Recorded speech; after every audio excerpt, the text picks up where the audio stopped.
migration. Big up. Olw'ensonga nti bannayuganda bano bateeka application za mu migration office omu office ya Canada ne bategeeza nti abantu bonna bajja ku luutu eyo bonna basajja ba NRM ate abatulugunya bannayuganda abajja n'okufuna asylum ng'ate bawagira gavumenti. Era twogerera nti ennamba esinga ebitundu 7 ku buli 10 bonna ba agent abagenda mu conference ezo omu office ya Canada oba migration yabamye okuteeka application zaabwe eza asylum. Kitegeeza nti ba agent Canada batandise bakola kompolampola. So kisigadde mmwe abali mu America abali mu Ngereza Museveni bagenda okujja nabo already abatandise okujja mutandiko bakula kefunya bali bakolako. So ekintu kina kikola atya Museveni bwakwata diplomatic package n'agitwala ku ggwanga erya America oba eggwanga erya Canada oba eggwanga erya Bungereza oba European countries. Abantu bano okuba nti bamanyi nti it's a diplomatic package tebasobola kubamba visa bazibawa. Kati bano bantu abagenda ba developing mu diaspora abatandise okukola seminars za NRM abatandise okulonda leadership ya NRM abatandise okutulugunya bannayuganda n'okubabba n'okubatemula nga bali mu mawanga gaabwe. Abantu bano batambula batya? Batambula nga bazze papasire mu seminars na conference bwe batuuka eyo ne beefula ba asylum seekers. Remember these are agents abefula ba asylum seekers. Naye bafula ba asylum seekers ate basigala bakola emirimu gya Museveni. So njala kubategeeza nti waliwo omukulu eyazze ku mukulu ne yeewaana n'agamba Lumbuye yamugamba tafunye visa. The fact is omwami ono tukimanyi nti mu convention eyali Canada mukulu Balamu Barugahare yeyita atenyi. Don't fool Ugandans. I know you more than you think. Oyina visa ya Canada ya miaka 10 gye mwagenda mu luli gye wakozeseza no bypassing nga noyite Canada noyingira kunoyita kutaka noyingire mu America tewafuna visa ya America ekyo nkiddamu. Bwe yagala okumproving avec social media leta visa America gye wayingiriddeko mu America leta air tickets watambuliddeko ng'oyingira mu ggwanga erya America bwe bate wayise Canada kinjala kuga mayi musirwala nnyo muza tutegeera eggwanga lya America lyakuma visa nokosa visa ya Canada noyingire Canada then wali no penetrating anoyita ku border noyingira mu America ne weetaka ku kisembo wayingidde ku kisembo nkumanye bulungi nnyo sebo tomato ina visa ya America ng'otulete details zonna ezakulaze nti wayise kuki wayise kubisano tuka mu ggwanga erya America zirete tuwafuna visa ya America tujirida wakozeseza ya Canada okuyingira mu America ekyo kyona kyo nkimanyi kikugambye ogambe Simaila yagamba toyina visa tewagifuna on record erazo nanzirina tosobola kirimba bantu. So no mwenna abali mu ggwanga erya mu mawanga genjogeddeko please mubeere begendereza nnyo abantu bano bangi nnyo abatandise okujja nabagamba Museveni asobola okunona ssente empitirivu nnyo okutambuza ba agents be okutola ensi yonna ne kuzanya ebyobufuzi dani okuyamba abannayuganda abali mu kufa ettoge ngenze mu maaso.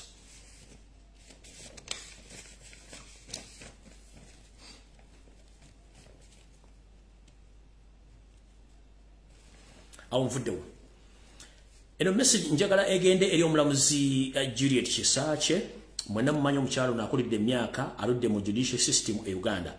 Omukyalo ono y'omu ku bakyala abateri ankuta eyasoma ebitabo byengera. In fact n'abantu abakola application okufuuka chief justice yali mu ku bo. Olw'okuba nti omukyalo ono si mbega si mukozi wa gavumenti nga takkiriza si mukozi wa gavumenti nga takolera gavumenti ye akola okusinziira ku mateeka. Yaganda okukkiriziganya ne Yoseri n'akabija ka Yoseri akakulira Winyi Doti mu kusalawo mu kubba akalulu ak'omwaka 2001 lwatubbira akalulu nga Kyagulanyi akawangudde.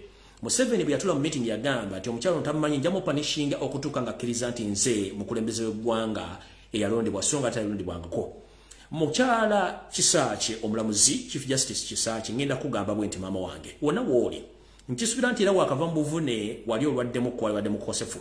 Bino bitambula mawule butakuwa musaala biki byonna sirowooza nti byazze tokimanyi obadde okimanyi kyekigenda okuddira naye ngenda kugamba ekigambo kimu gy'otambulira gy'okolera ne gy'oliira n'abantu bosinkana beera mwegendereza nnyo olw'ensonga ne Museveni akwagala ole mufu wamu exposinga ne judicial system ya Uganda.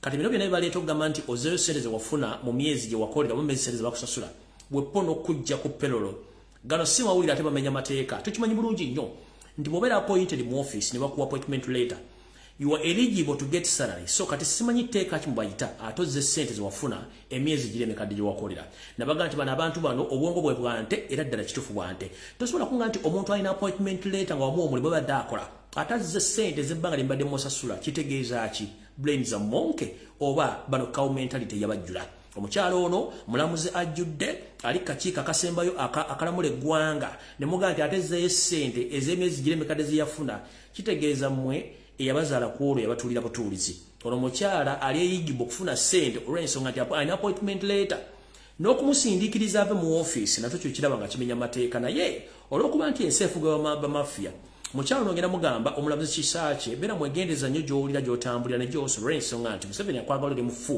kubanga amu exposing ate ayagala kulaga buyinza nti yasinga so zino ensimbi ze bakugamba nti ozizzeeyo kyo njala kuwagamba nti engeri gy'oli omulamuzi amateeka ogamanyi nti bwera omukozi wa gavumenti oteekeddwa okusasula kubanga olina appointment letter ate ng'oli mulamuzi amanya amateeka nze kyenza okugamba olwaleero guno muyaga okugenda okuyita essaawa yonna naye sigala ku kigambo kyo ng'ate bw'oweekuuma kubanga abakunoonya bo tebatudde ngenze mu maaso mwadde muli awo nga muwulira akatambi akatambula ku social media nga babagamba nti omunyarwanda afuuse ekyonga mu bitundu bya Masaba region kye tuyita ambako mu bagisu ekintu kino si kya leero era tekyetandise leero bano bagenze okukanga obudde bwagenda dda nabategeeza nti enkola ya Museveni eringa yakamese buno busite bone bugira mu firiji eziva e Japan nti bwekaka kutuddeko kakulya kakufuuyirira nolowooza nti oba oloota era ogenda okuzuuka ku makyanko kakese kagenze dda nga gw'osigazizza bikuggo so nno enkola eno ey'okusindika abasajja n'abakazi abagenda nga bayina omutitimbe gw'ensimbi ne weebuuza gye bazijja nga bazitambuliza mu ngalo nga bagenda basaba endagamuntu zijja ku bantu kino guno muze bagukoledde ebbanga ddene nnyo bagukola olw'ensi okusinziira ku nsonga zino ekisookera ddala bawola ensimbi zino nga bakuggyako endagamuntu nga bakimanyi nti endagamuntu okuddamu ogifuna kijja kwetaagisa emitwalo 2 egya Uganda si nakindi emitwalo 5 bwabakuwadde emitwalo 10 n'atwala endagamuntu nga tozize emitwalo 10 ajja giwamba kijja kwetaagisa okufuna emitwalo 2 ogimuddize bwabanga akuwadde akakadde n'owayo endagamuntu kijja kwetaagisa okuba nti endagamuntu agenda gitwala ajje akunoonye bwana bakufunye sina kindi ne woosula atwalewo kino mujja kuwulira ekinaava mu yebiraka mu bitundu by'embale ng'ettaka lino lya Masaba region ng'omunyarwanda alitutte tebakoma ku ekyo kino okutwala ID zino bakendeeza ku nnamba y'abalonzi abasobola okuba nga balonda kubanga bw'osanga omuntu omu agent alina endagamuntu esukka mutwalo plus kitegeeza eyo constituency ennamba okuba nti omuntu alina endagamuntu z'abantu ng'azituulidde ekyo nga tukimaze bakozesa obuluvu ow'abasajja bannayuganda bwe bayina mu bakazi ne babasindikira abawala kaalaala abanyarwanda abajja basiiga empitambi abajja basiiga siriimu n'ebirwadde by'obukaba nga mwe mubeeteekako kubanga balungi nnyo be basindika mu byalo eyo kikwewuunyisa abawala abalungi nga abanyarwanda kye kibaleeta embaale mu bitundu by'ebyadde mu Deepin Village kye kibaleeta kubanga bano bali ku mission kye nabagambye oli mu kigulalo gikyaleero nti gwe kyotyo okukola abantu bano bakikola olw'ensonga nti bo balina kibaluubirira mu kintu kino kyotwala mu ndagamuntu bakendeeza ku nnamba y'abalonzi kyekisooka ekyokubiri bakendeeza ku nsimbi ez'abantu ze bandibadde bakola ki kuba bwe wawa emitwalo 10 ng'endagamuntu bagitwala kitegeeza ojja kukozesa emitwalo 2 ofuna endagamuntu empya ekyo nga nkimaze bagenda zikozesa okutwala ettaka lyammwe ekisembayo bagenda zikozesa okuba nti gwe kennyini ogenda tuka okwagala endagamuntu nga bakubuuza endagamuntu gye wasooka okufuna wagiteeka ludda wa bano batambudde okwetoola eggwanga lyonna basooka mu Buganda nga bawola ensimbi ne weebuuza ensimbi ze bawola bazijja ludda wa kumbe sente za state bazibawa okugenda okutandika okukola kye tuyita search and found mu bitundu ebyenjawulo ebya Uganda so mwenna abantu abali mu mbaale mwegendereze nnyo ekigenda mu maaso awo nonfuddewo mu kusindika bawala abalungi bano okujja mu bitundu by'embaale basupportinga abasajja balina ensimbi ne bafuula akatego okubateeka mu bino ebikolwa eby'okukaba ekivaamu nga batandika obbabega ennyingiza n'ensaasaanya ekiddirira nga bafuula embuyaga ezikunta olwo nno ng'ennamba y'abasajja ekenda mu kitundu ekyo nga mulowooza nti abantu bano baalaga ludda wa kumbe abakazi bano bamaliriza dda kati wano wenjagala ewali okulya n'okukomba essowaani kamala okunywa ku tuzzi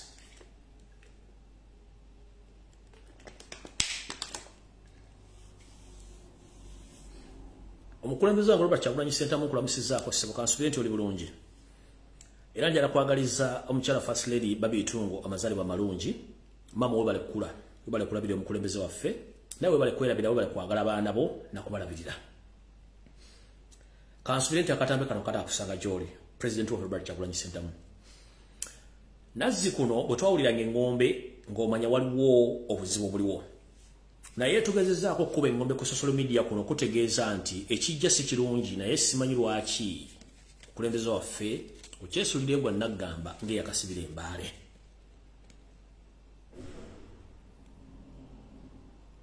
nzize mbagambe bintu bingi nnyo ebikwatagana by'obufuzi era ebiseera ebisinga bwe nsirika muyinza okulooza nti siriwo mba ndaba era nga ntegeera buli kimu ekigenda mu maaso nfuna obusungu ng'omuntu nenyiga nenyigulukuka ne ngamba wait a minute nyetu nabaganda bafe bona bali mu diaspora nenebuuza abantu bali mu diaspora entegera ya mwe mu group Museveni giyaluga abatasobola kuguka maaso ng'okyali mu diaspora bakubibwa kwa $10 ove mu nsi yo ogiriemu olukwe otandika okwogera Olufalansa gwe ensi gy'oli muto kimanyi nti Uganda singa Uganda yali efunye abakulembeze abatuufu singa Uganda temanyi Bungereza singa Buganda yekana Dubai ng'ekyo tokimanyi naye ng'oli mu diaspora mu America okwala $2,000 otandise okukuba jjenjerebu olya mu nsi y'olukwe temukimanyi tokimanyi nti amalwaliro agali mu America gasobola okubeera mu Uganda tokimanyi nti amasomero agali mu Uganda amasomero agali mu America gasobola okubeera mu Uganda tokimanyi nti enguudo ezimu mu America gasobola okubeera mu Uganda tokimanyi nti entegera y'abantu n'okufuna obuvunaanyizibwa mu nsi busobola okubeera mu Uganda gwe omusajja omukulu ali mu America ali mu Bungereza ali mu Europe nga bakyasobola okuwa $10,000 oba pound 2,000 oba euro 2,000 n'olya mu nsi yo oba otegera lunaku ki nga ne structures ennyini ku myaka gyo gy'oteekeddwa okubanga olya mu ensi yo gifunamu tosobola zifunamu otegera lunaku ki mu nsi mwe muli essaazi ne mweyagala bwadde sire muli mu nsi yammwe olukwe abasajja abakulu mukimanyi the moment kasitoweza emyaka 6 oba emyaka 7 mu nsi zo mulimu mwenna mba mulina okutandika okufuna akamwanyi kamwe nga temwana kyemukoleredde kubanga mwasavinga eggwanga mwasasula emisolo mu Uganda n'oweza emyaka 7 emyaka 6 kiba kitegeeza olusemberedde entaano yo nga teri yagenda kuyamba ekisooka n'abaana bewazira tebalina mirimu gwe kennyini tokyasobola kwekolera tosobola kwetuusaako kigula amagala eddiba gavumenti yandibadde ekuwa omusolo gwo mu myaka gyo nga tesobola kuba sisitemu nfu sisitemu eziri e Bulaaya ze mutandika okuliryamu enguzi temusobola zikkiriza ziza mu Uganda mwabaki era abantu n'abasajja bakulu n'omulyanga ayogera vulugu ayogera amajja amafumbe nga galimu ebinyeebwa galimu ffene nga nebyogera tubitegeerirako ddala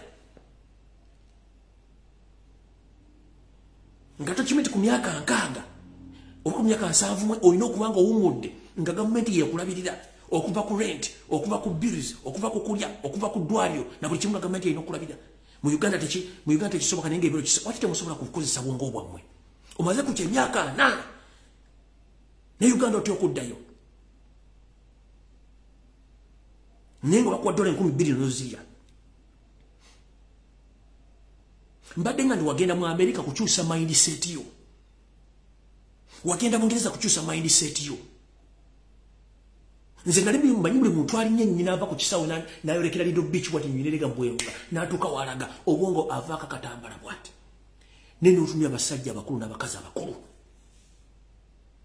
nga basirise ensi esaanawo namugamba ogenda okukalakasa takkiriza nga ssente zasindika Kampala ze babba yagula mu lutobazi gwe babba amataffaali gwe babba ssente ze ku akawunti gwe battira abantu be gwe bawambira abantu be naye ng'akimanyi nti bwagenda okufa bagenda muziika mulimbo afite emyezi 6 bateekako omulambo gwala gutali gwa kika ki ng'ettaka likulema okulwanirira ne weebuuza tulowooza lunaku ki mulowooza bye twogera tetulina byakukola ebyokukola tubirina essaazi notwogera essaawa zino abaana bali mu United Arab Emirates bannayuganda babonaabona abasinga tebalina nadde passport Nenga, it's responsible for the government to provide travel document for these ladies and gentlemen who are stranded in Dubai. Travel document egula $5. What is $5? Kubanga kati balina problem wele muti abana bali stranded bankubidde omulanga. Ne banga mukulu mbi tuyambe ne baga munene nange sina buyinza. Ne kati ndi wano okulangira yo seriti babulo tabasira mutano wakali seriti tamazezede nsanga bisibe. Ne kati embaseka mwakali Abu Dhabi akali mu Dubai.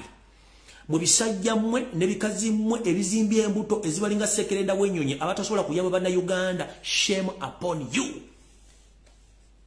Bano bana bannamwe, bana Uganda bannamwe. What is $10? Abane bali stranding at balina passport. It is responsible for the government to provide them with the travel documents.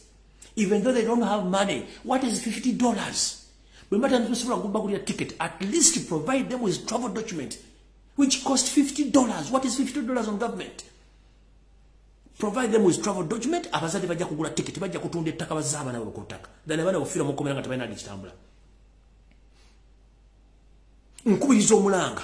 Minister of Foreign Affairs ne government ya Uganda wepo ne embassy ya United Arab Emirates eri Abu Dhabi. Mujewo obugwago bwa obutambuza nga muzibiridde nga ate muwulya. Mugende mulambula abaana bano mu detention center gye bali muwulize ebizibu byabwe. Mulimu abaana obulenzi, mulimu abaana obuwala. ensi zonna zaatutta abaana baazo naye ffe yaffe Uganda yakola emiruwa etya waliwo no gobanjagala kuva mu Uganda nva mu Uganda nzire luddawa nga bye wazaalibwa kubanga you can't fit anywhere. You can't fit anywhere. Nino jono dukira tolabayo. Just a mere $50. You fail to give those ladies and gentlemen just a mere travel document which cost $50. Watch mutu swaza. Ticket okuva Dubai okudde Kampala one way. Eyinza kubanga temola $3. Just one million emitwalo 10 wamitwalo 2. Katika ambarangi embassy ya Uganda mu Abu Dhabi. Ministry of Foreign Affairs. Bana Uganda batalina passport. Abadde bawo omusolo. Template of document ya $5. Muswaleko mufirizibwe $5 abaana mu printing empapula za travel document muzibawe. Abazadde bagenda bagula ticket batewaka. Area abaana abali mu Saudi Arabia abali mu detention centers, nobody care about them. And this girl, all of them badduka nga balina ekizibu makage babadde bakolera, but nobody cares. Note musime wali ba agent aba company ate abatulugunye bakubemba ku agency bakubemba ku badembe yumba nenga naye afukamira n'azaala ba muzaala.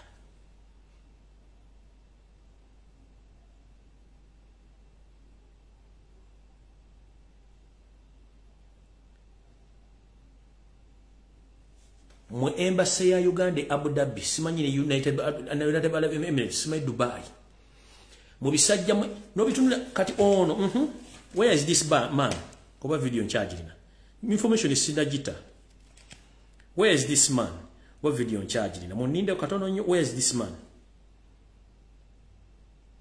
man muninde ko ba video charge lina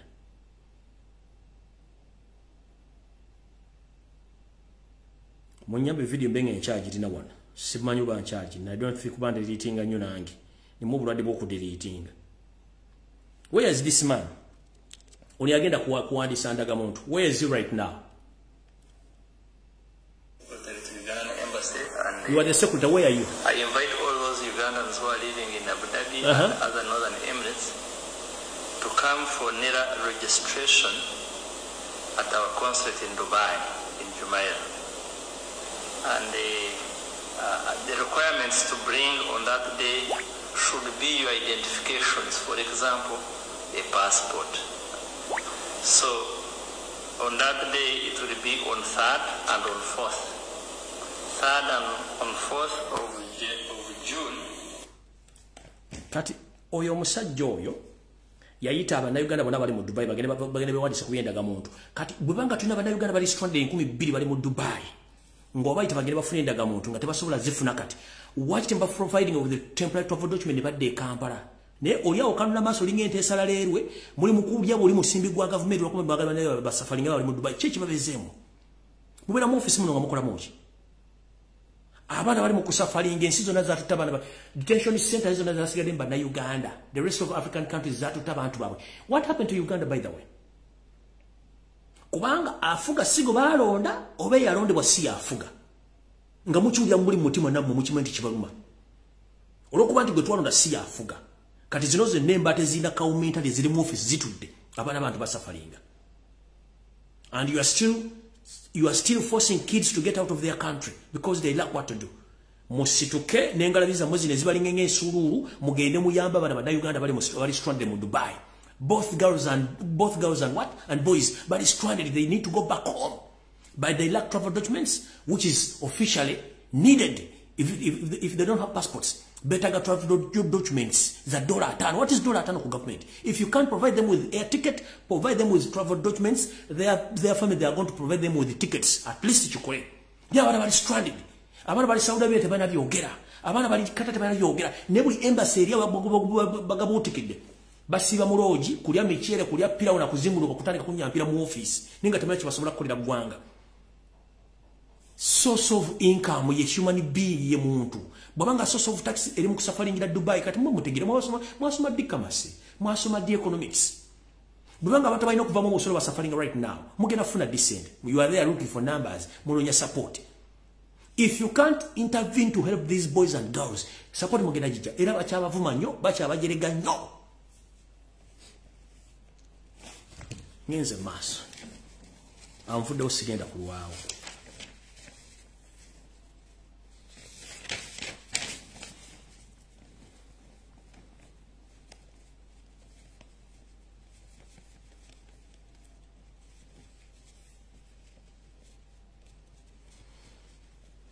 Eyo no ngenze bugenzi bani nensonga gye driving. All right. Eno message bali njala sindikira mukulembeze wa Florida Kyagulanyi Center mo. Mugama wange nkulamusiza kansulenti oli bulungi gye bula kujja tusake ngalo gono baka buwo. Mukama waffe tubali tukulajanira ebbanga lyonna. Ebyobufuzi nga bira mu Uganda bitambula matanka ngere empale ya Yoseti babula utabasira mutano wakali kizafuga enseyo. Tata tokusaba n'obuwombeefu ngazo omuntu nkusaba. Nti ekigerwa kyaffe kyali kyakujja ku Museveni by all means. Netufuna mu setback mu bantu walonda okutambuza ensonga zino ne bakulyamu olukwe. Right now tuze tukubuulya biki bigenda maaso naddala mu bantu abakwesembereza nti bonna nseekezi esekereza ayengeza bwakamiza ne zeeyongerayo. Tulina abantu abalabikirako ddala ng'enkola yabwe ebintu eswaza. Saagala nnyo kwogera ku bantu bano n'ekinneesaaza mbogeddeko. Twalabye MP omu ono yagamba nti azzeeyo busente ate n'amala neyeefuulya muli ng'embazzi bwe yeefuulya mu kiti. N'agamba byonna byakola byali bikyamu ye tabyogerangako n'ensimbi n'olyango oyagala kufuna butida omube empafu ku mutwe gye n'atumbulukabe nga baaluni gye bapisemu omukka kubanga bano abasajja tebalina magezi. Lwali tebuli busa mukulu mpuuga gwe bayita luupu oba ye luupu holo oba luupu biki n'ajja n'amala eggoba mu kibya. Mukulu ono nze baalabula nnyo ebbanga ddene nnyo. Bano basajja betuyita enkuyege zitatya ssabo. Bo mulimu gwa byabufuzi bwafunira. Ojja mubuuza emirimu gye yasoma gye professional nga tagulinaawo okujja kufuna ensimbi mu byobufuzi babaddemu. Kale nno omukulembeze gw'eggwanga Robert Kyagulanyi Center mu nkulabula omulundi ogusembayo n'okutegeeza muganda wange nti bw'otaasituke mu kisu gy'oli okweggyako zino enseekezi nze ndowooza abasajja bano bagenda kukuba ekigo. Kubanga bo mulimu gwabwe kwagala kufuna byabufuzi nga basuula ekibiina. Abantu bano yafulumiza message egamba nti yaguddewo oba yatongoza ekibiina ky'abavubuka ab'ebibiina ebyenjawulo okuba nti message eno yali yatambula dda. Kansooke ngisome nga bwe yali. Bwe twali twakamala okulonda NRM n'abajuwujjira obunya batambula ku mikutu egy'enjawulo ku TV ne radio station mu Kampala nga bagamba weetaagawo kye tuyita dialogue oba okukwatagana nti wava ebyobufuzi ey'obukyayi era bagamba oludda oluvuganya tuteese nabo. Tubagamba tuteesa ku ki? Bwe kyava mu NRM ne kijja ku musajja mukulu ekyamusimatuka yakyogera kimanyi gwe tuyita Bedi Bwanika yavaayo lunye ng'atudde ku CBS FM n'agamba nti ye alina essuubi okufukako omukulembeze w'eggwanga naye ate bw'abanga ayagala bateese ne Museveni basobole okuta abasibe sinakindi okuteesa ne Museveni okumulawo ebyobufuzi eby'obukyayi mu ggwanga. Netukikwata bulungi mu mutwe tukitegeeza. Mukulu ono Robert Mawobe naye n'avaayo n'akyogera lunyensi n'ekitegeera. Lubadde toli busanga nzija mbabuli omusajja ono bubanjulira nejjo mpuuga yavuddeyo kenyini n'akyogera oluvannyuma lw'okusinkana mukulu munne Mawobe ne boogera ebigambo bingi nnyo. Ekyo nno ekibiina kye baalonkinze linda kye bagenda osuulawo ekirala ekipya bwe banga kino kyonna si kye baayiseemu kubanga bano basajja balowooza nti tetutegeera nkiddamu kiri mirundi ebiri. Bwe kibanga kino kye baalonkinze si kyekyo nga bakiyisiza mu bavubuka then waliyo ekirala ekijja kye nabategeezaako ne basobola okwefuulya muli ng'embazzi ne banga kye baalonkinze kyekyo kubanga ensimbi baazirya. Omukulu ono yagambye nti tebafunye mu kwekalakaasa kwa ludda luvuganya era nga bo basanze bakwatagana abavubuka bano okuba nti batambuza ebyobufuzi okuteesaganya ne gavumenti. Naye mujjukira omukulu ono y'omu ku bantu abatambulira mu nkowa za NRM, DPFDC n'ebibiina ebirala. Kino kitegeeza nti kitwalira ddala ku bintu bye nayogera nti abantu bano bakolera Yoseti babula otabasira mutano wa Kalekezi ne disguise. Kambajjukizemu katono nnyo gye buvuddewo katono nnyo saagala mujwerabire. Munnange lwali olwo nga tukyalina omukulu retired Kano Kiza Besigye Kifeefe. Mu biseera ebyo waliwo diversions nnyingi nnyo n'obukundi bw'ebyobufuzi obwatambulanga okubuzaabuza bannayuganda mu ngeri esoboka. Njala kujjukiza n'omukulembeze Robert Kyagulanyi Center mu bintu bino yabirabanga naye kati kambajjukizewo katono nnyo mutegeere ekinyisi ekiri mu kiri ekyabaddewo. Omukulu ono yennyini Mathias Mpuuga Nsamba ye yakulira ekisinde kya Wokotuwaaka ng'ali ne Besigye ye kennyini. Ekibinja kino kyalimu abantu bangi nnyo era nakati be baliwo. ne bateekawo n'ekibiina kye bayita Ssuubi era baakirimu kati waliwo G7 ani akyajjukira G7 era Mathias Mpuuga Nsamba yakirimu Betty Namboze bakireke Muwanga Kivumbi n'abalala be bali mu muzannyo guno gwa G7. What a coincidence. As we speak right now, we have G20 in Inup.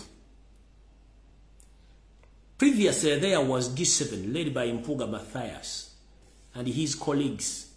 Right now, we have G20 in Inup. What a coincidence. They had G7 previously led by Mpuuga himself. Suwi, walk to work. Right now, they have created a youth wing. As we speak right now, we have G20, but previously we had G7. G7 nga bakyali ne besije. Kati kiche kigenda maaso. Kitegeeza omukulembeze waffe Robert Kyagulanyi Ssentamu. Nkusaba mmanyo otambu ebintu bino byetegereza bulungi nnyo biraba naye twetaagawo agency y'obwangu tuzibiikirize ekiwundu kino nga tekinnasamba ddagala kubanga ebintu bino bigenda banasajja bazanya kaadi zaabwe. Museveni taswala. Museveni bw'akulaga kaadi ze bw'ati aba akitegeeza. Era agenda okukuba bomu ng'agikubya amaze gikulaga nti jiina. Kati mukama wange Robert Kyagulanyi Ssentamu mukulembeze. Nkututeko kemebagala enkozesaayo kano nega nti waliwo okutuwaaka ani agikulira. Naye yono agambye nti okuvuganya gavumenti n'okwekalakaasa teyavaamu kirungi. Kyokka nga gwayinamu hope nti yagenda okuludinga ludde oluvuganya bazoganye. Yakugambye nti mu kwekalakaasa tekulina kusobola kuyamba kujja ku gavumenti okujja okutula Museveni mwogere ensonga.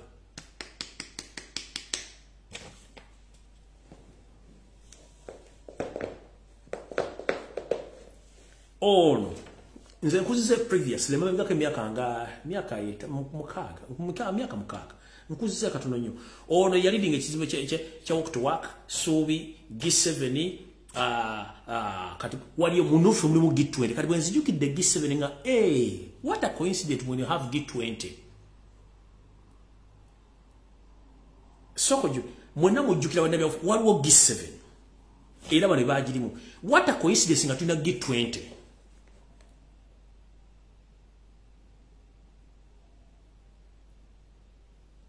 Soko butubuze. Naye avude n'agamba wano nti ebyobufuzi ebyokwekalakasa bisobola kujja ku gavumenti ate tulina kuteesa na Museveni. Naye ng'ate ye yatandika okutuwaaka Ssuubi G7 simanya ani kati atunyumiza amafu atunyumiza amandaazi naye nze njagadde bajjukiza biki byonna. So mukulembeze twala obudde sikulagira ne ensaba busabi ng'omuntu ali mu kintu kino kubanga nze siri mukulembeze naye mpa abantu bangi essuubi n'obbakubira ekitangala gye tulaga. Ebintu bino bimalamu abantu essuubi n'okubalaga ekifaananyi ekikyamu. So mukulembeze wonna w'oli njagala weetegereze ensonga zino oziwulize bulungi nnyo. Alright, awo sigenda kulwawo njagadde genda ku nsonga ndala. Ngende ku nsonga ndala. Wasanya kalo kyali Sipika Mayiga Salonga Mulengejja nkulabyeko olwaliro ngo weenaanisa obusuuti obwawula ettaka lya Buganda era n'okyalako ne ku masiro. Yatejogedda bannange. Mwatunyalira. Mayiga watunyalira. By the watunyalira Mayiga. Wakaveebula ngo Spain omusimbi omuyitirivu n'oleka ne bajjajjaffe bakyalimu kulya ssente za Museveni. Kati kantu tandikeko nduve kontono. Right Rusa omusajja ono ataswala n'agenda mu masiro e Kasubi agatagwa kuba bagenda gazimbira ekyasa kiramba bagenda gazimbira gye tuyita decade ky'emyaka 10. Emyaka 10 gino gyayita na dda masiro gaganya okuggwa. Naye olwaliro okuba nti ali ku pressure y'amaanyi bateekawo diversion kyavudde agenda ku masiro e Kasubi asobole okulaba mugabe gatambula kumbe kibadde kitegeke kubuzaabuza abantu. Olw'ensonga nti bwe tubadde ku pressure okubuza Ssaabasajja Kabaka ajja n'obulamu bwe. Abasajja bano lwava mu diaspora bakumala bandika okukola program ez'enjawulo ez'okubuzaabuza bannayuganda n'Abaganda kwe kusaawo empaka z'abannalungi abaali beenaaniisa obupaati oba obupale bukapati okujja mu lubiri ne ku Bulange Mmengo tulaga nti baanyirira nnyo. So nga ate kino kive mu Bwakabaka bwa Buganda omukazi yenna okugira mu Jiini Lumiimo n'ejja nga yeeraga obukyala bwonna najja okutandika okubeera mu Bulange Mmengo na kino kikyamu. This was part of the diversion okwefuula busy nga tubabuuza ensonga ezikola ku Ssaabasajja nga temusobola zoogerako. Omwami ono lwali azze n'akola press conference nga bannabagamba ekyewuunyisa ayogedde ku nsonga za Kenya neneewuunya Kenya ne Buganda ekwataganira luddawa. Abantu baagala puleti ku nsonga ezikwata ku Ssaabasajja Kabaka tazoogeddeeko. Omukulu ono statement ye yasigalawo nti Ssaabasajja Kabaka yalwala allergy ekyo mukimanye. Ye Museveni mukama we amukolera omulimu ogw'okuteekawo propagandalist oba abadivertinga okuteeka ku nsonga za Kabaka nti yalwala nsigo simanyi yalwala siriimu simanyi yalwala mpewo bonna ne bajja ne bakola omulimu ogwo. Kino tekirina bulungi nnyo ne Lisa Joji. Nekyo njala kibagamba omukulu ono okusinzira ku sources zange wulira Charles Peter Mayiga Wasanya agenda akubira amasimu abantu abuvunanyizibwa abaliranye empologoma ya Buganda bwepo abali emitalo amayanja n'abali mu Uganda nga abategeeza naddala abali e Bulaaya nti mwenna abali subidde okuddako e Buganda nga singa wabaawo embeera yonna abategeeza nti ekituufu kiri nti Ssaabasajja Kabaka mukosefu ne wabaawo ekintu kyonna mutegeeza Abaganda nti Ssaabasajja Kabaka amaze ebbanga nga mulwadde naye nga tababuli ekikimuluma kuba yasigaza ne statement ye eya alaje ate tegenda kuvaawo eyo tujja gisigalako mpaka kati omukulu ono akwata essimu n'akubira abasajja n'abakazi mikwano ne family members ba Ssaabasajja Kabaka nga bategeeza nti ekituufu kiri nti Ssaabasajja Kabaka mulwadde naye singa agawo ekizibu kyonna ye kennyini asobola okuba nti abatambuza okuva gye bali n'okubaliisa n'okubasuza mu ngeri yonna gye baba basobodde okujja okulaba nti tumaliriza ensonga zino era n'abakuutira bategeeza Abaganda nti Ssaabasajja Kabaka bw'abanga akisizza omukono mu ngabo kiba kitegeeza nti afudde bulwadde obwa bulijjo so singa abantu boogera era abasuubiza okuba nti ebikwatagana n'entambula zaabwe wepo n'ensula n'endya ajja kuba bafacilitating nga singa bana basobodde omukolera omulimu gw'okutegeeza Abaganda abali mu diaspora n'abali Uganda nti tebagezaawo kuteekawo kwebuuza kwemulugunya kwekalakaasa na bibuuzo bitakwatagana ku lunaku olwo olw'ensonga nti ye omulimu atandise ogukola bulungi nnyo yensonga lwali avudde najja n'akola statement ezitakwatagana n'ayogera ku bintu by'e Kenya gy'obeera nti Ssaabasajja Kabaka essaawa zino abantu gye bamubuuliza gy'ali nti ye mukulembeze afuga eggwanga erya Kenya ne kikwewuunya omusajja ono omukulu atatya okuba nti asobodde okuvayo ne yeesimba busimba alaala n'ayimirira mu bwenyi bwa Buganda n'atandika okwogera ku nsonga tayogedde ku bulamu bwa Ssaabasajja Kabaka kino kitegeeza ki mwenna Abaganda gye muli nga bwe mbategeeza mwesibe ebbiri ate nga musabira nnyo Ssaabasajja Kabaka Katonda amukingirize nga mbagambye nti buli muntu teeka Ssaabasajja Kabaka mu nsala zo ekituufu kiri nti Ssaabasajja Kabaka embeera ye si nnungi naye nga amawulire agasaasana nti yakisizza omukono mu ngabo si matuufu naye nga gy'ali embeera eri awo ewungeera n'etukulamu n'ewungeera nga bwe nabagamba ebbanga lye babagamba musabire nnyo asobola okuba ng'asuuka naye nga embeera bw'eriyo Charles Peter Mayiga bw'akola ebintu bye abikola mu ngeri yagadde benga ali eng'embu etunda omuzigo era mwe abasobola okusoma olulimi lw'omubiri kituyita body language mumwetegereza bulungi engeri gy'ayogeramu ebigambo n'engeri gye yeeyisaamu ng'ekituufu kiri nti waliwo ekitagatta mu nsonga zino naye ffe tuli tugakanulidde era tugabikkudde tujja kutegeera ki ekigenda mu maaso ngenze mu maaso ku nsonga y'abazadde mwenna abazadde nabategeeza n'ennwana ne Yoseeri ne gavumenti ye mu nsonga ezimu ne mbategeeza nti ebiwandiiko by'abasayiningisa eby'okugema abaana bammwe ku buvuwaze mu masomero kino nno tukirwanyeeko ne kiggwaawo era tebakyabakaka kuwandiika biwandiiko bino bisayiningamu naye kati akakodyo akala kaakano njagala mubategeeze yenna omuzadde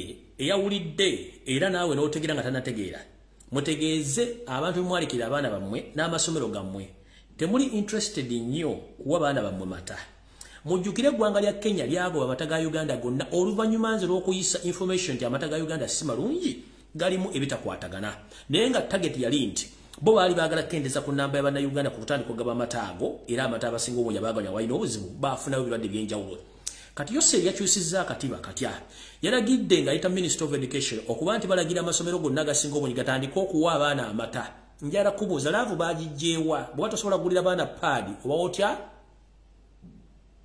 amata oba tosobola kugulira abaana bitabo oba otya amata bwe batasobola bafunira school fees oba otya amata kino bakikyusizzaamu olw'ensonga nti waliwo ekikendeeza abaana mu nkola ye mutasobola kutegeera y'ensonga lwaki bavuddeyo batandika okugamba nti bagenda kuwa abaana ku masomero amata ngenda bategeeza bazadde bannange era mu Bannayuganda nga n'obudde bukyali temugeze ne mukkiriza essomero lyonna okutandika okuwa abaana bammwe amata kubanga amata gano si malungi galimu ebitakkirizibwa ebitajja kuba birungi eri baana bammwe abaana bajja tandika okulwala sickle cells balwale pressure balwale alusa ekinaavaamu batandika okulwala obutassa bulungi nga batandika okukonziba ekinaavaamu nga bakkirira emagombe yo najja kuba afunye ensimbi ze zaafunye mu kukola omulimu gw'okukendeeza Bannayuganda mu ngeri yonna esoboka. Alright, so nno mbategeeza nti mwenna abazadde nga nabo gisimufungizo temugezaako ne mukkiriza okunywesa abaana bammwe amata. Ngenda bazanyira wano message eno ya dakiika 20 mugiwulire nagifunyemu interest buli muntu yenna giwulirize bulungi nnyo omusajja ono yayogedde ebigambo byenjogera buli lunaku n'ekitegeeza bannayuganda batandise okuzuuka. Muwulize bulungi nnyo, njagala muwulize voice note eno n'obwegendereza, si ey'embaale, mugiwulirize bulungi nnyo, ya ddakiika 20 era bwe ggwanga nsiibula, mugiwulirize bulungi nnyo. Yiyo Maganda ndi Musadda Musoga mwise Maganda, nzaalibwa Namutumba, nzaalibwa Gombola lya Bulange, omuluka gwa Nawankofu, ekyalo bakyeta Bwayuuya Nalukero. Eyo gye ŋŋenda okubeera singa nva wano mu Buganda. Emirimu gyange Katonda ng'agamba nti Maganda, emirimu gyo giwedde, komaawo, awo gye ŋŋenda okudda. Bannyabo ne bassebo, olwaliro njagala obbategeeza ebimu ku bizibu bye tufunye ku nsi wano bantu butaagala wammwe gye muva. Abantu mwagala kufiira wano, otta omuntu okola byonna bino efujjo wakiri omugyeko ku ttaka obeere wano mu Buganda. Nedda, wano si waffe, wano tuli batooka mbaali. Ne kambategeeze kino ekintu kye mutannategeera. Ne bw'osoloza embwa 1000 n'oziyingiza n'ozisibira mu kiraalo, tezifuuka nti era zisigala baziyita ddooga. Okitegeera, esigala ddooga nga bwe twaziyitanga mu BP oba nasale oba P1. N'olw'ensonga eyo abantu mwagale nnyo gye muva, kubanga era muli kibeere mukkirize nti at some point n'okuddayo ewaffe yeeri. Si ffe twabagamba muve mu mayiro 14 oba 5 oba 6. Eyo yewammwe, mulekere okutulugunya wano abantu olw'okuba mwagala okwefuula aba wano. Wano si waffe, mulekere bino ebyekisiru. Omutwagala kati kugula helikopita simanyi nnyonyi etwalenga maama alambule nti maama wame mumusitule mumuzze eri yewammwe, eri yewammwe muddeeyo. Mukoze ebikolobero 103 ku bantu wano olw'okuba mwagala okubba amataka g'abantu. Lwaki temwagala wammwe? Ani yabagobayo? Mwakolayo ki tugende tubawolereze muddeeyo babasonyiwe?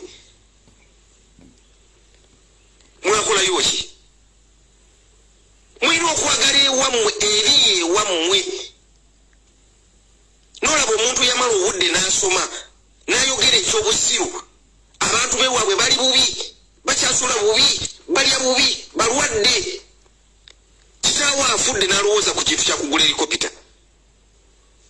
Simanyi kugula nyonyi etwalenga maama kuva wano agende alambule nti laba obwongo obwo. Tulina obuzibu, ebimu ku bizibu Uganda byeyina kati ssaawa eno ebimu ebizibu bye tuyina bantu abajja mu buyinza okuba nti akaseera kaabwe katuusako okuva mu buyinza, naye tebaagala kuva mu buyinza babukwase bantu balala, baagala kukwasa baana baabwe. Nkiddamu, ebimu ku bizibu bye tuyina kati Uganda ssaawa eno byeyina bantu kuba nti abafuze ensi eno okumala emyaka 10 zigenda kuwera 4, obudde bwatuuka dde obw'okuva mu buyinza, naye batya olw'eneeyisa gye beeyisizaamu eri bannayuganda okukwasa obuyinza omuntu omulala atali omu ku bo. Instead kye bakolera kati munnayuganda oba afaafe naye ng'obuyinza busigadde mu mikono gy'abaana baabwe. Naye kati labayo obwongo bw'abaana be balwanirira babeere nga batutwala mu maaso, obwongo bw'abaana be bafiiririra. Abamu abaana b'abantu bano tetunnabategeera bwongo bwabwe lwakubanga tebannatuuka kwogera. Omuntu okumutegeera obwongo omulindanga mukadde ng'asanyuse nnyo obanga munakuwavu nnyo, w'otegeerera gasi ali mu bwongo obwo. N'olw'ensonga eyo abamu ku bo be balwanirira batufuge tetunnabategeera bwongo bwange, endowooza zaabwe nti za nte, endowooza zaabwe balowooza ku nti. Tetunnabategeera olw'okubanga tebannatuuka mbeera bwe tetunnafuna mukisa kuba nti bavaayo okwogera. Obwo bwe bwongo bwe baagala bannayuganda. Buli omu afiiririra muntu abeere ng'akola ki?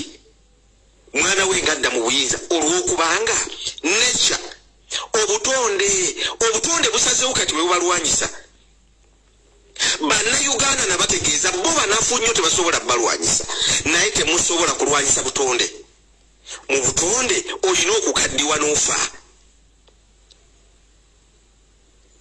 batandise okukwata abantu amawulire nga wulira abantu abakola simanyi abaselebratinga okufa kwa Tumwine kati batandise okukwatibwa social media owulira waliwo n'omukyalo w'ennansana omuwala ow'ennansana gwe bakwata simanyi bikibikisiemwayi ebyo byonna mujja bikola mujja bakwata naye temujja kumalawo bulumi mu mitima gy'abantu era abantu bwe banaafuutu abatulugunya buli bwanaafanga nga bajaguza ekyo bwekityo bwe kiri teri muntu atulugunya bannayuganda ajja kufa abantu bamale bakaaba amaziga tekisoboka. Andrew Felix Kaweesi bamukuba amasasi buli omu ne tunakuwala abantu b'ebugiri mujjukire bo bajaguza. Omanyi lwaki abantu b'ebugiri bajaguza? Bugiri bakuba embuutu tawuni y'ebugiri abantu basanyuka abantu b'edisitulikiti y'ebugiri nga bakubye Kaweesi amasasi. Lwaki kyaliwo balina obusungu nti 2016 abantu balonda namatende yawangula Kasule Lumumba akalulu Felix Kaweesi Kayihura n'amutuma okuva eno n'agenda oluvannyuma lw'ennaku 3 n'akwata abantu bonna n'abalagira ne bakwata ne balangirira ekiro ne balangira Kasule Lumumba ng'abantu bonna bamanyi namatende yawangudde abantu b'ebugiri ne Kaweesi olwokuba yali direct operations at that time abantu ne bafa n'obulumi buli abantu b'ebugiri bakyawa Kaweesi ku lwekyo era Kaweesi bwe bamukuba amasasi fenna twanakuwala ab'ebugiri bo bajaguza mwabiraba bakuba embuutu bagamba oyo yatusibako yatwala obuwanguzi bwaffe yajja n'alangira omuntu kiro oluvannyuma lw'ennaku 3 n'olwensonga ebintu bino bwe bityo bwe biri abaganda wano mujjukire 2004 Obote bwe yafa abaganda bagamba n'abantu wano mu Buganda kufe nedda bo bajaguza ne bakwata n'embwa wali owankulukuku ne basikiza Obote. Lwaki bajaguza? Olw'ebikolobero Obote byakola ku Buganda ani atabimanyi mbikubuulire. Obote yagoba president wa Uganda eri yali kabaka wa Buganda Sir Edward Muteesa wano mu ggwanga. Muteesa musajja wattu n'addukira e Bungereza. Obote teyakoma kwekyo yalumba Muteesa e Bungereza gye yali n'afuna omuntu n'amuwa obutwa Muteesa n'afa.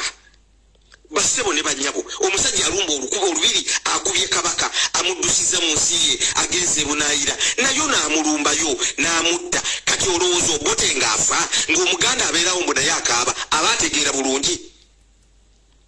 Obusosoze bwe mugamba obuliwo nti abantu abo basosoze kituufu obusosoze Bayibuli etugamba ekitangala kijja kwegattanga na kizikiza okukusosola kino kireke ekibi kibeere eri n'ekirungi kibeere kyonna abyokka abantu mubaleke balina eddembe lyabwe okubalaba mu bikolwa byammwe bwe mufa beeyise nga bwe banaawulya muli mitima gyabwe.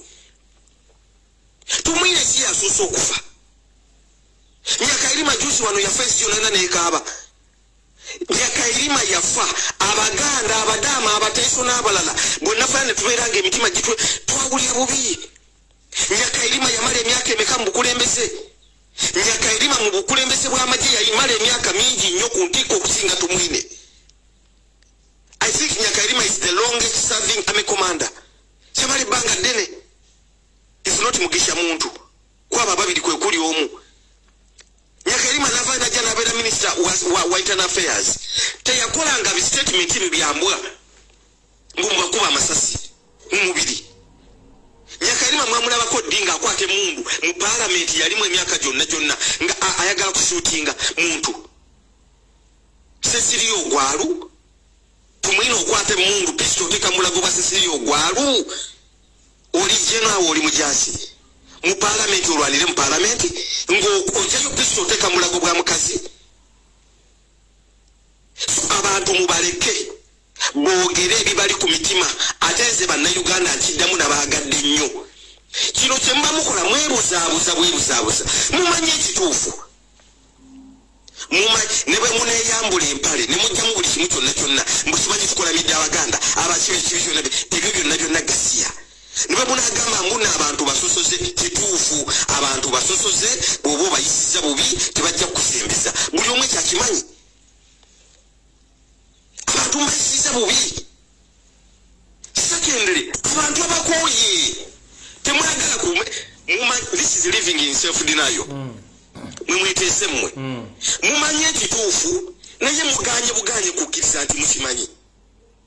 Mumanye kituufu nti amazima gali nti abantu batukoye.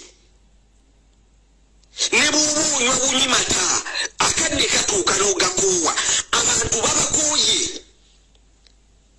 Emyaka mingi mutulugunyisa mufuza abantu mbatulugunyisa mubabyeko amataka emirimu gyammwe ebyobufuzi byammwe bizinesi zammwe ebitongole byonna buli woolaba ebitongole byonna ebirimu embavu byammwe kati abantu banawa tunasizaawa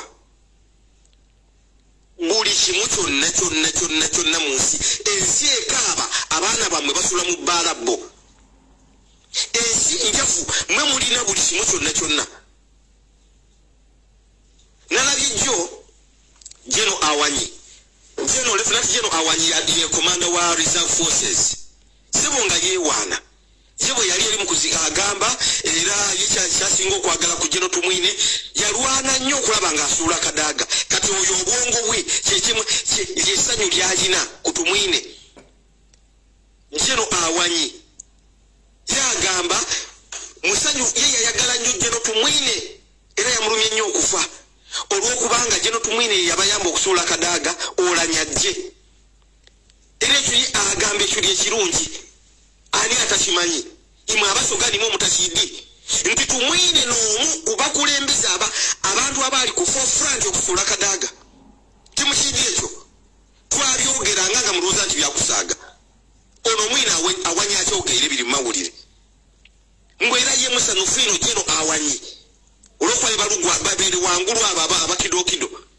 olwokubanga Tumwine neyabayamba okusuula omujasi yali musanufu ino era amagye Tumwine yayeta ab'amagye abava mu noosi yabatyamya ekololo enakasirewuwe Awanyi biri ku likodi yabyogere nga olukiiko lwe baliku lwakuwona ngeri kibasuula kadaaga. Can you imagine? Nembeera ye tuli mu ssaawa eno n'abantu abo alwanisa n'omuntu amuzira ku buzibu alwanisa n'omuntu Tumwine yali yawambagala mu palamenti omukuga ebintu byabaire musadda wa fujjo aye timwenda kubiikiriza so Tumwine bw'aba alina ebirungi byeyakola tumwebaza ku lw'ebirungi ebyo era twebaza Katonda ku lw'ebirungi ebyo bati muleka abantu boogera ebikyamu ku Tumwine ebyamulema ate abantu tibali kwogera ku Tumwine nti Tumwine akyuke no abantu boogera ku Tumwine mmwe abakyanywa amata gammwe n'ebbongo n'omuzigo mutegeere mukyuke ebino ebigambo abantu bye boogera bagamba mmwe bakajiji batu otafiire bagundi ono simanyi you can go to hell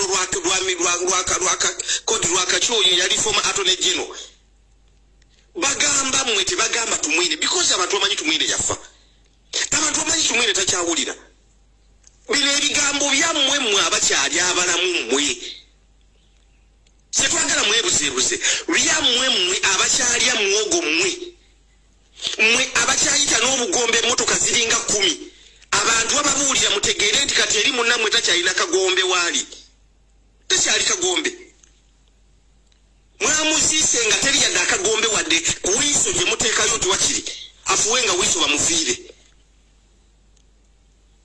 otegeera bayibuli mugisome eyo gye twavula gye tulina okudda naye ku nsi tuvuddeko tutya twesiiza tutya ne bannaffe buli kimu mukifunye mu nsi nze nina obutakkaanya waliwo abawamu we ne mu Lubunye eri Katonda abantu nga mmwe ne mu ggulu temwalituuseeyo kino kye kisinga okunnuma abantu nga mmwe ne mu ggulu temwalituuseeyo olw'okubanga ku nsi mufunye buli kimu kye batugamba ekiri mu ggulu ne musukka nawo batugamba mu ggulu omubisi gw'enjuki gye guli guba gukulukuta bwe guti ani atasobola ku mmwe kukola swimming pool ya mubisi gwa njuki nimwewugangamu buli kimu mukifunye wansi w'enjuba okusinga ne batugamba mu ggulu mwene mu ggulu temwaligenzeyo mu heaven kitemwagalayo kyemutafunye wano wansi wa njuba naye musaasire abantu be mufugidde mu bugubi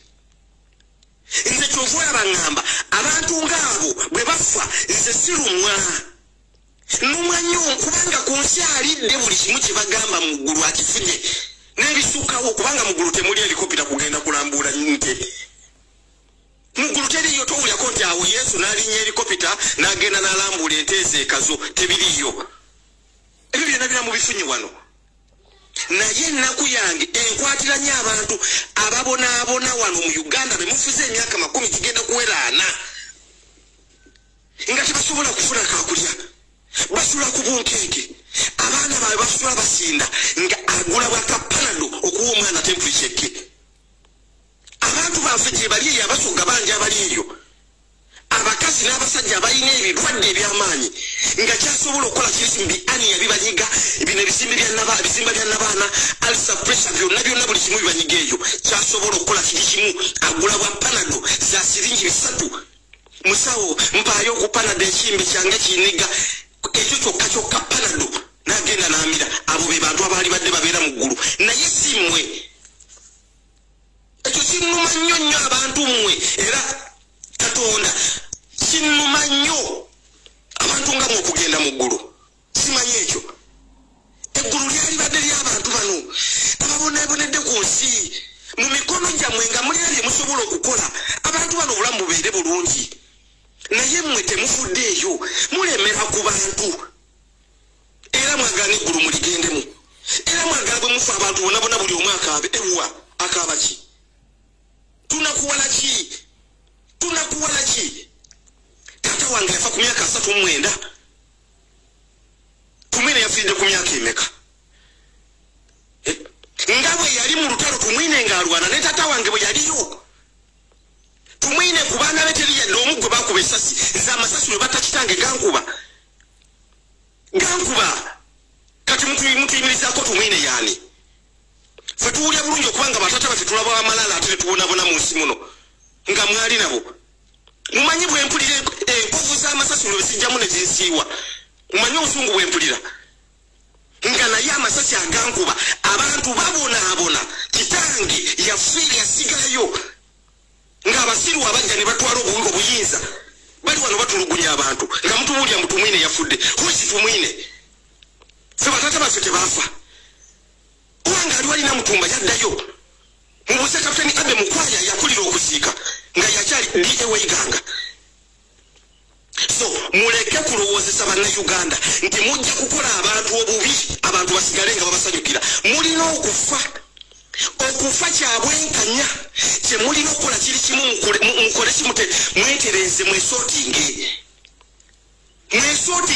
wano tewali busosoze waliwo bwenkanya abantu balina okubasosola nange nzikiriza mu kusosola eri oyo omuntu omukyamu bayibuli ekigamba bayibuli ekikiriza ekyo ekitangaala tewali kadde wadde bayibuli wekkiriza kyegatte nakizikiza nedda ssebo buli omu abeere ku sayidiye mwesootinge mukoze ebikolobero byonna ku nsi abantu bafa abaana bamwe basula mu zibbaala banywa bakola buli kimu kyonna abaana bamwe batuuse kwagala kugula helikopita okujja okulambula ente abantu bali bubi nojja noyogera ekyobusiru ng'ekyo mwagala nsi yaffe kugissa mu bwongo bw'abaana bammwe Uganda ebisibu byeriko kati mulwanira kintu kimu Uganda esigala emikono gy'abaana bammwe naye nabo obwongo bw'abaana bammwe bulowooza kugula nnyonyi kugenda kulambula nte bwe bamwagala bannayuganda babeere nti be babatwala mu maaso buli mu bangi nkyogera bwe tutannategeera ndowooza zaabwe olwokuba tebannabakwogera naye nga bw'abala n'ayasama n'ayogera obwongo mulimu buugi naye be mwagala batutwale mu maaso bwe mwagala batwale mu maaso abaganda basosoze kituufu abaganda nkubuulidde lwaki basosoze n'enkubo yati nyakairima tebamusosolangako ensi yonna yakaaba nyakairima ng'afudde twakaaba nyakairima abantu baalumwa nyakairima ne batuuka n'okugamba nti kirowooza kirabika pulezidenti Museveni yeyamusse n'ogamba balabe ate Museveni ataasha nyakairima ekyo kiraga the love they had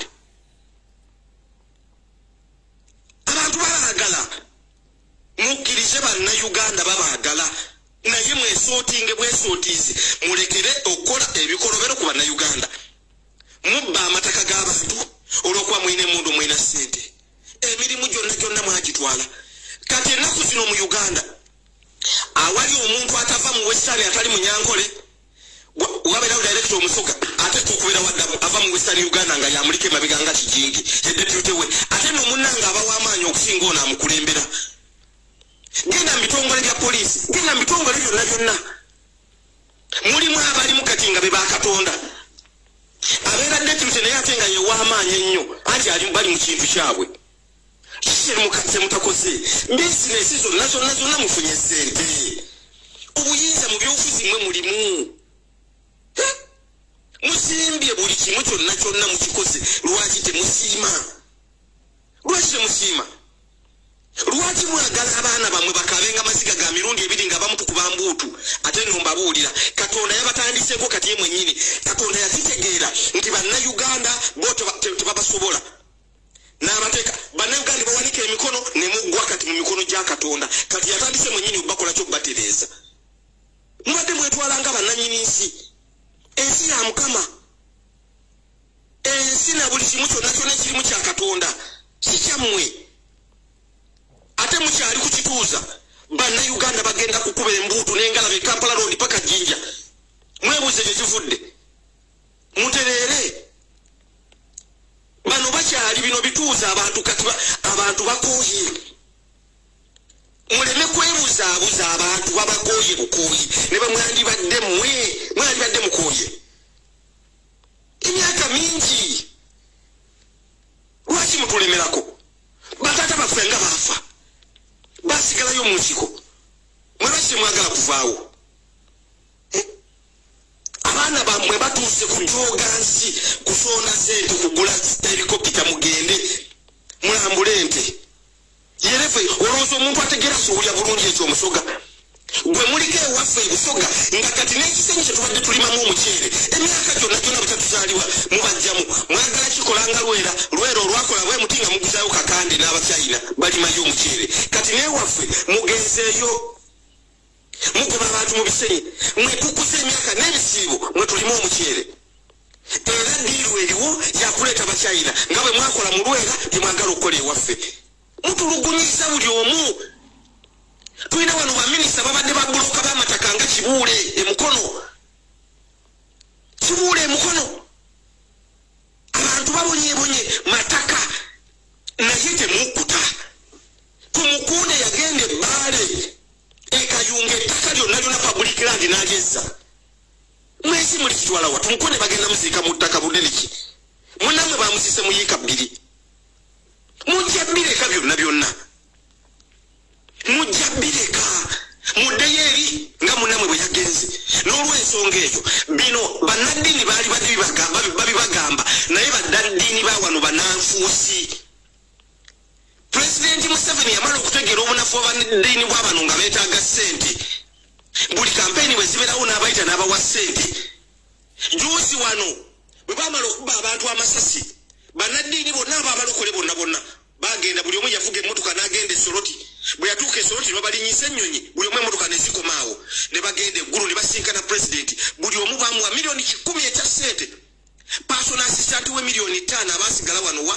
esoloti driver abukadde 2 ani atakimanyi ekyo abasumba bonna ab'amaanyi mu Kampala nga bafuna ezo ssente wawulyako nga abasumba boogera bubi okuba amasasi okujjako ono Bishop Kyase owa Omega Healing Center ku Entebbe Road otegeera era olwalaba Bobi Wine ng'agenze ku Omega Healing Center bano bonna bakina Kiganda baani bonna ani atagenda kwaba abasumba bamwe abanene ani atali corrupt aba abasajja bamwe n'abakazi bonna bwe mwitambu b'amaanyi bonna omuli okuge abozi enkwe zigenda okwokya ate ffe abantu abalala enkwe zigenda Katonda zagenda okukumirako nga buno obuti bwe batuguza mu Kampala okuma sigiri abasumba abasinga abo bwe mutwala mbu b'amaanyi mu Kampala bwe buti buli obukuma esigiri Katonda bwagenda okukozesa mu Geyeena kubanga bakoze ebikolobero bingi bekkiriranya n'abantu abanyigiriza abalala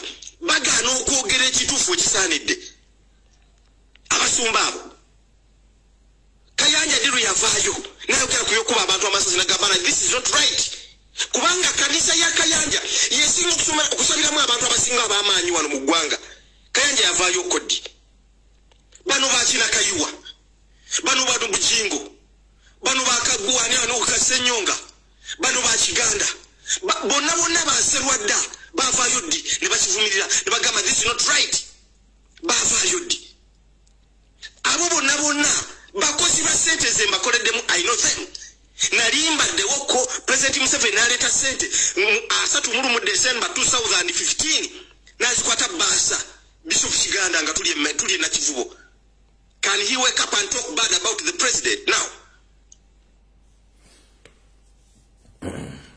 Ebirungi bigwa byocha naye lera kantu kamuke ngenda bagamba drone yange yakangambe ne kan ntambuzo omutwe kati okumanyira n'okujoga kususse. Njagala musabire nnyo abana bayita ba bodyguard abakuuma abakungu n'abakuuma family z'abakungu. Abaana bano balaba ennaku. Omwana yangambye iki? Drone yangambye ekigambo n'empulira nga n'omutego muntabuse. Yagambye ati. Yagambye omukyala wa Eri Tumwine ogumulaba. Omukuba bode 5 be yagwa ku kizibu abamukuuma. Omukyala yagenda mukaamu gwanye ssala ebyayi. Bw'amala ssala ebyayi omukyala n'amugamba gendo flashing toilet. Omukyala agenze mukaamu gwanya amaze ssala ebyayi. Omukyala n'amugamba gendo flashing toilet. Agamba bode 5 bodyguard. Wenakomye okutera ningaba n'abasajja akamanyiro kalabika. Bavudde mu kaomenta de kati bamanyira bumanyizi. Ogamba otyo musirikale asavinga government akukuuma gomaze okusala ebyayi agenda flashing toilet.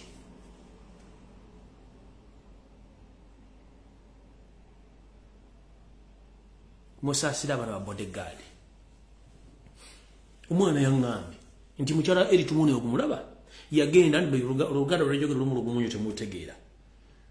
Kambadde mu bufunze. Munansonyiwa kubanga mbanjala nnyo okubika ku bigambo bino abantu baleme biranga binene nnyo. Mukyala Eri Tumwine ogumulaba namwandu. Bodyguard amukuuma omusirikale wa UPDF gubaamu omukuuma. Yawerekera omukyala mpaka Kabuyonjo, omukyala n'amala okupama. Bw'amala okupama n'amugamba genda flashing toilet yenga amaze okupama.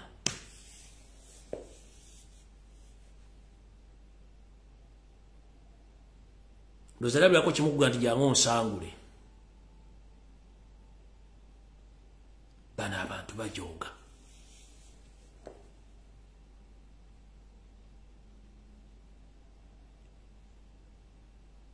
Bana abantu bajoga.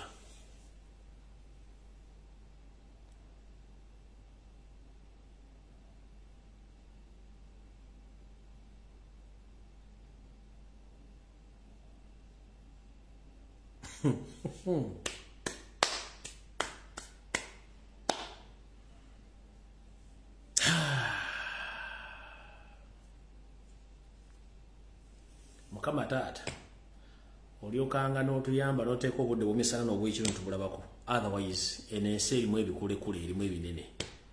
Naye nga nfundikira waliwo ka video akatambudde ku social media akatambudde ku WhatsApp wonna akomwana mulenzi nze sijja kapostika kwa page yange bagizoganya nnyo kati sobola okuteekako ne page bagitwala nga kalabula abazadde eri okutwala abaana mu masomero ebikolwa ebibakolebwako mu masomero agamu. Nze kibagamba ekigambo kino nti waliwo ebikolwa mu masomero abaana bammwe yensonga lwaki mulamuze ogw'abaana abalenzi abeefudde abakazi mungi nnyo n'abaana ab'obuwala abeefudde abasajja n'abakazi mungi nnyo. Ebintu bino bitambula mpola ku speed naye mwegendereze nnyo abazadde bakyayagala abaana bammwe. Ebintu bingi bitambula. So nze sijja ka postinga ne katambule ku social media katambula ne mu WhatsApp groups omuvubuka ne simanyi nti omwana yakoze video eyo anaasobola okuwangaalawo kuba ekintu kino kinene kirimu abantu bangi ne state house ekirimu n'abakirimu banene naye nga ebintu ebyo for real gye biri apite bitambula. So bambi mwegendereze nnyo. Mwenna nga nfundikira njagala buli omu ng'agenda okunzika olubaalo bw'engalabiye oteeke essala ku Ssaabasajja Kabaka Mukama amukingirize kubanga embeera sinnungi nga mukimanyi nenga nzijjawo gali amawulire gasoose nti yaseeredde oba yakisiza omukono mu ngalo no waali nenga yeetaaga essaala zaffe ekiraba kize ekyo natujja kuba tukibategeeza naye mwegendereze nnyo ebintu ebikolebwa emmengo diversion ezitambula ku mawulire na biki batambuza buli kimu ojja kumukwasaganya information bulungi nnyo abazadde mwe bategeezezza abaana bwe bagenda okuwa amasomero ku masomero bagenda okuwa amata mwegendereze nnyo amata go si malungi nnyo waliwo ekikendeeza nnamba y'abaana kye bapulaninga okukola ng'abawa amata ago mwegendereze nnyo ebisigadde birimu okumwe ng'abantu okuwetegereza n'okubeera n'obwongo bwamwe bukola otherwise mukama 13 mpera olwalula kusatu kulakutalekale probably kulwa Sunday if I'm not mistaken wenabanga n'amaanyi kubanga ennaku zino nina ebintu by'essaala kujja kukola ku media kuno nga bijja kumpangulula olw'ensonga eri ebintu byolaba ne bikujjako waya naye nga tulaba Uganda abasinga omungi ababikola